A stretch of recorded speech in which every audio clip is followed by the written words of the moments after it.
Hi, നമ്മളിന്ന് പഠിക്കാൻ പോകുന്നത് കേരളത്തിലെ ചുരങ്ങളെ കുറിച്ചാണ്. അത് കോഡ് മുഖേന. ആദ്യം നമ്മൾ യാത്ര ചെയ്യാൻ പോകുന്നത് കാസർഗോഡിൽ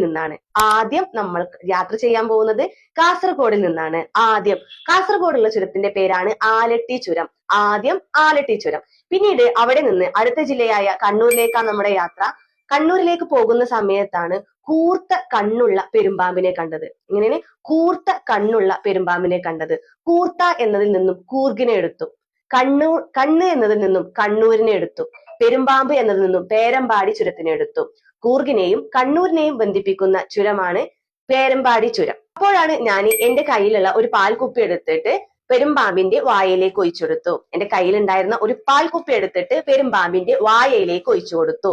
കണ്ണൂരിനെയും വയനാടിനെയും വായ എന്നതിൽ നിന്നും വയനാടിനെടുത്തു. കണ്ണൂരിനെയും വയനാടിനെയും ബന്ധിപ്പിക്കുന്ന ചുരമാണ് പാൽചുരം. എന്താണ് ഒഴിച്ചു കൊടുത്തത് വായയിലേക്ക്?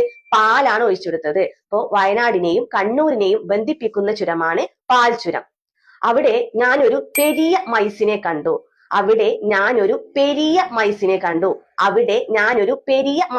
കണ്ടു. മൈസ് എന്നതിൽ നിന്നും മൈസൂരിനെ എടുത്തു. വയനാടിനെയും മൈസൂരിനെയും ബന്ധിപ്പിക്കുന്ന ചുരമാണ് പെരിയ ചുരം. വയനാട്ടിലെ മാനന്തവാടിയെയും മൈസൂരിനെയും ബന്ധിപ്പിക്കുന്ന ചുരമാണ് പെരിയ ചുരം. ഇതാണ് പെരിയ ചുരം. അപ്പൊ മൈസിനോട് പറഞ്ഞു, ആ കാണുന്ന കോഴിയുടെ വയറ്റിൽ താമരയുണ്ട്. ആ കാണുന്ന കോഴി എന്നതിൽ നിന്നും കോഴിക്കോടിനെ എടുത്തു. വയറ്റിൽ എന്നതിൽ നിന്നും വയനാടിനെ എടുത്തു. താമര എന്നതിൽ നിന്നും താമരശ്ശേരി ചുരം. വയനാടിനെയും കോഴിക്കോടിനെയും ബന്ധിപ്പിക്കുന്ന ചുരമാണ് താമരശ്ശേരി ചുരം. അപ്പൊ ഞാൻ പറഞ്ഞു, നമുക്ക് ഗൂഢാലോചന നടത്തിയിട്ട് അതിന്റെ ലിംസുകളൊക്കെ എടുത്തിട്ട്, ലിംസ് എന്ന് പറഞ്ഞാൽ കൈകാലുകൾ, നമുക്ക് ഗൂഢാലോചന നടത്തിയിട്ട് അതിന്റെ ലിംസുകളൊക്കെ എടുത്തിട്ട് നമുക്കത് നാട് കടത്തിയാലോ. അപ്പൊ ഗൂഢാലോചന എന്നതിൽ നിന്നും ഗൂഡല്ലൂരിനെയും ലിംസ് എന്നതിൽ നിന്നും നിലമ്പൂരിനെയും എടുത്തു. ഗൂഢാലോചന എന്നതിൽ നിന്നും ഗൂഡല്ലൂരിനെയും ലിംസ് എന്നതിൽ നിന്നും നിലമ്പൂരിനെ എടുത്തു. നാട് കടത്തുക എന്നതിൽ നിന്നും നാടുകാണി ചുരത്തിനെയും എടുത്തു. അപ്പൊ നിലമ്പൂരിനെയും ഗൂഡല്ലൂരിനെയും ബന്ധിപ്പിക്കുന്ന ചുരമാണ് നാടുകാണി ചുരം. പിന്നീട് അവിടെ നിന്ന് നമ്മൾ യാത്ര തുടങ്ങുകയാണ്. അങ്ങനെ പാലക്കാട് എത്തുകയാണ്. പാലക്കാട് വലിയൊരു കൊമ്പൻ മരിച്ചിട്ടുണ്ടായിരുന്നു.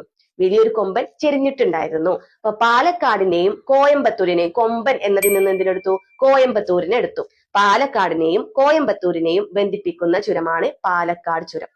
അപ്പോഴാണ് മനസ്സിലായത്, ബോഡി എടുക്കണമെങ്കിൽ ദൂരെ പോകണം.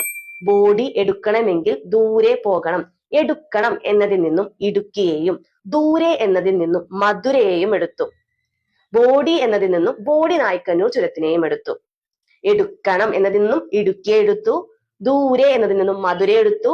ഇടുക്കിയെയും മധുരയെയും ബന്ധിപ്പിക്കുന്ന ചുരമാണ് ബോഡി നായ്ക്കന്നൂർ ചുരം. പിന്നീട് ആ ബോഡിയെ പുഴയുടെ അരികിൽ വെച്ച് കമ്പൊക്കെ വെച്ച് സംസ്കരണം ചെയ്തു.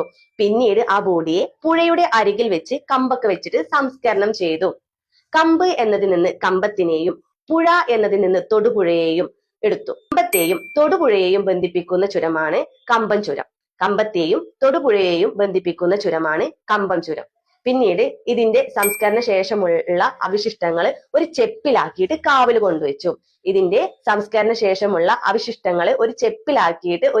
കൊണ്ടുവച്ചു. ഇവിടെ കൊണ്ടുവച്ചു, കാവിൽ കൊണ്ടുവച്ചു. ചെ എന്നതിൽ നിന്നും ചെങ്കോട്ടയും പ് എന്നതിൽ നിന്നും പുനലൂരിനെയും എടുത്തു. ചെപ്പിലാക്കി കാവിൽ കൊണ്ടുവച്ചു എന്നല്ല പറഞ്ഞത്. ചെ എന്നതിൽ നിന്നും ചെങ്കോട്ടയെയും പ് എന്നതിൽ നിന്ന് പുനലൂരിനെയും എടുത്തു. ചെങ്കോട്ടയെയും പുനലൂരിനെയും ബന്ധിപ്പിക്കുന്ന ചുരമാണ് ആര്യങ്കാവ് ചുരം.